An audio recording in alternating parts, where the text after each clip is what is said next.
नमस्कार दोस्तों। क्या आपने कभी सोचा है कि आप जो निवेश करते हो शेयर मार्केट में, उसमें अगर आपने कुछ अच्छे दिन बीच में गवा दिए मार्केट टाइमिंग के चक्कर में, तो उसका आपके पोर्टफोलियो पे क्या इंपैक्ट आ सकता है, कितना लॉस आ सकता है।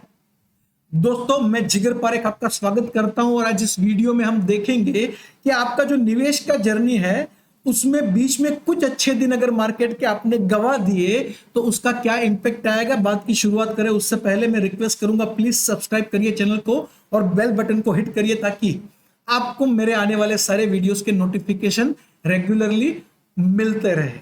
तो चलिए दोस्तों, बात की शुरुआत करते हैं।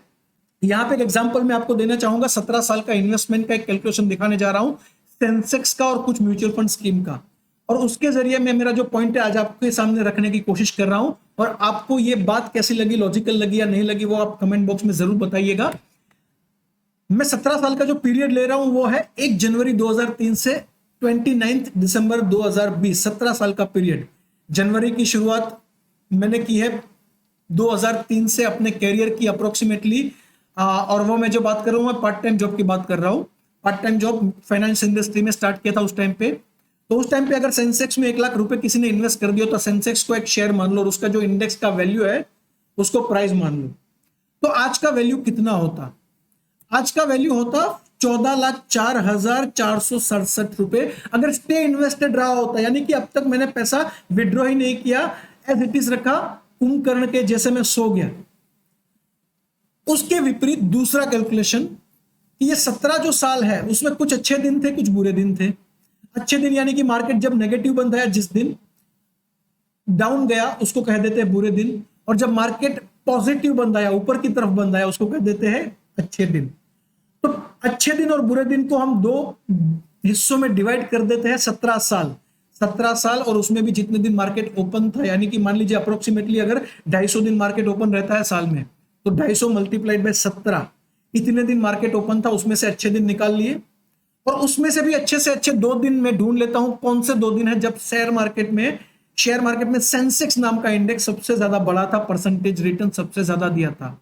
और ऐसे 2 दिन मैं अगर इस कैलकुलेशन में से निकाल दूं, 1 लाख का 14 लाख 17 साल में सेंसेक्स ने बना के दिया, उसमें से 2 अच्छे दिन निकाल दूं, मतलब 2 दिन में मार्केट में से निकल गया और बाकी के सारा टाइम 16 साल 363 दिन तक बैठा रहा, स्टे इन्वेस्टेड रहा, तो वैल्यू बना 10,96,000। करीबन करीबन 3 लाख का नुकसान हो गया यहां पे। 3 लाख मैंने गवा दिए in the sense opportunity cost. बन सकता था 14 लाख, मगर 2 दिन गवा दिए तो बना 10,96,000, यानी कि 3 लाख कम। अच्छे से अच्छे अगर 10 दिन मिस कर देता तो 6,32,000 बनते, यानी कि करीबन करीबन 7.25 लाख रुपए का अप्रोक्सीमेट मैंने नुकसान कर दिया होता अगर 17 साल में से 10 दिन अच्छे गवा दिए होते। तो अच्छे से अच्छे 40 दिन अगर गवा दूं तो 1 लाख का बनेगा सिर्फ 1,47,000, यानी कि कुछ बना ही नहीं। जो 14 गुना बन सकता था वो डबल भी नहीं हुआ। सिर्फ मैं सेंसेक्स की बात नहीं कर रहा हूं, आप किसी भी म्यूचुअल फंड का इक्विटी का स्कीम भी उठा के देख लीजिए दोस्तों। जैसे कि ये Birla Sun Life equity fund, Aditya Birla Sun Life equity fund, 14 साल में उसने 1 लाख का करीबन करीबन 33.75 लाख करके दिया, यानी कि करीबन करीबन 33 गुना से ज्यादा पैसा करके दिया। ये 17 साल की जर्नी में उसमें से भी अगर 2 दिन अच्छे से अच्छे गवा दिए होते, यानी कि मुझे लगा कि मार्केट बहुत बढ़ गया, चलो निकाल लेता हूं पैसा, और मैंने निकाल लिया, और वो 2 अच्छे दिन आ गए जो मैंने गवा दिए, तो 33.75 लाख की जगह पे बनते 26.55 लाख। दोस्तों, नुकसान कितना किया आप गिन सकते हो, करीबन करीबन 7 लाख के आसपास का मैंने यहां पे नुकसान कर लिया। अच्छे से अच्छे 10 दिन गवा देता तो जो करीबन करीबन 33.75 लाख बन रहा था उसकी जगह पे 17.5 लाख, यानी कि करीबन आधा हो गया वेल्थ मेरा। और जबकि मैं 17 साल में सिर्फ 10 दिन मार्केट से बाहर रहा हूं, बाकी के सारा टाइम पीरियड में अंदर रहा हूं, 40 अच्छे दिन गवा देता तो उसका वैल्यू बनता 5 लाख, यानी कि 29 लाख के आसपास मैंने गवा दिया जो बन सकता था। सिर्फ ये एक स्कीम के बारे में नहीं, आप म्यूचुअल फंड इंडस्ट्री का कोई भी स्कीम देख लो। ये देखिए, मैंने और 4 स्कीम का यहाँ पे कैलकुलेशन रखा है, आपको पैटर्न सेम दिखेगी।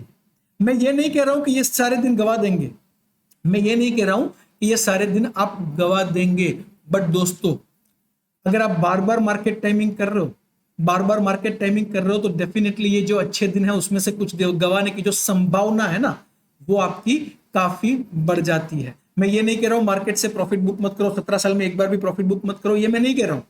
बट जब आप एग्जिट करो तो एग्जिट का आपका राइट स्ट्रेटेजी होना चाहिए, आपका राइट लॉजिकल स्ट्रेटेजी होना चाहिए, जिसके लिए मैंने ऑलरेडी मेरा एक वेबिनार जहां पे मैंने 3 एग्जिट स्ट्रेटेजी के बारे में बात किया था, उसका लिंक यहां पे मैं आपको दिखा रहा हूं, आप देख सकते हो, जहां से आपको पता चलेगा अगर एग्जिट करना है तो कब एग्जिट करना चाहिए, 3 कंडीशन में एग्जिट करना चाहिए, वो आप इस वीडियो में देख सकते हो दोस्तों।